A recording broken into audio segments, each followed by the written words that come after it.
எல்லாருக்கும் வணக்கம். நம்ம வந்து இந்த சௌச்சௌ இருக்கு இல்லையா, அதுதான் வந்து இன்னைக்கு கறி பண்ண போகிறோம். அப்புறம் அதோட தோலை வந்து தொகையல் பண்ணிக்க போகிறோம். ஸோ இதெல்லாம் ரெடி பண்ணிக்கலாம். சௌச்சௌ தொகையலுக்கு காரத்துக்கு உண்டான திங்ஸ் சேர்த்துருக்கோம். 2 பிஞ்ச் மிளகு, 2 பிஞ்ச் சீரகம், ஒரு சொட்டு புளி, மிளகா, அப்புறம் உளுந்து, கருப்பு உளுந்து இதெல்லாம் வந்து வறுத்து எடுத்துக்கலாம் ஒரு ட்ராப் ஆயில் விட்டு. கொஞ்சம் கடலைப்பருப்பும் சேர்த்துருக்கேன். அப்புறம் பெருங்காயம். ஸோ இதெல்லாம் வந்து ஓரளவு வறுபட்டுடுது. இப்போ அந்த சௌச்சௌவோட தோல் இருக்கு இல்லையா, அந்த தோலை வந்து ரொம்ப டேஸ்ட்டாக இருக்கும். அந்த தொகையல் வந்து நம்ம எல்லாத்துக்கூடையும் சேர்த்து தொட்டுக்கலாம். ப்ளஸ் நமக்கு சத்தும் போகும். அவ்வளோதான். இது வதங்கிடுத்து. ஆறின அப்புறம் நம்ம அரைக்க வேண்டிதான். கல் உப்பு சேர்த்துட்டோம்.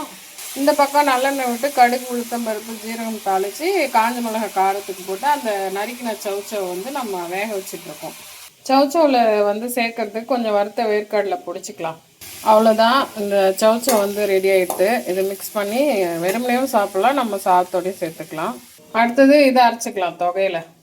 அவ்வளோதான், தொகையில் ரெடி ஆகிடுது. ரொம்ப டேஸ்ட்டாக இருக்கும். சாதத்தோடு பிசைஞ்சிக்கலாம். நம்ம வந்து தாளிச்செலாம் கொட்டலை. இந்த பக்கம் வந்து சௌச்சௌ கறியும் ரெடி ஆகிடுது. அவ்வளோதான், சிம்பிளாகவும் முடிஞ்சிடும். ஆயில் கன்சம்ஷனும் கம்மியாயிடும். டேஸ்ட்டாகவும் இருக்கும். ட்ரை பண்ணுங்கள். தேங்க்யூ.